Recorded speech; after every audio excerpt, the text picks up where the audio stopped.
bahay. Wala nang kakatahan. Ay, pala din yan. Sabi dito ba yun? Walang usawa yun. Parang ang bilis nilang nakauwi, ano? Isang oras lang, naligo lang, tapos umalis na. Yun o. Yung dito sa kabila. Takbo na naman sa tubig. Ay, nandito man pala. Jo, akala ko nakauwi na. Iba na naman ito. Na? May tuwalya din mo. Ano ka nito? Pinagdag na.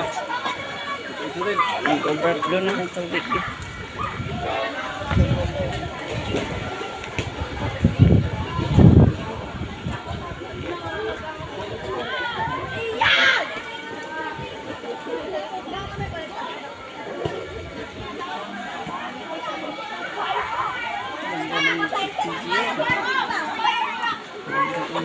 Area.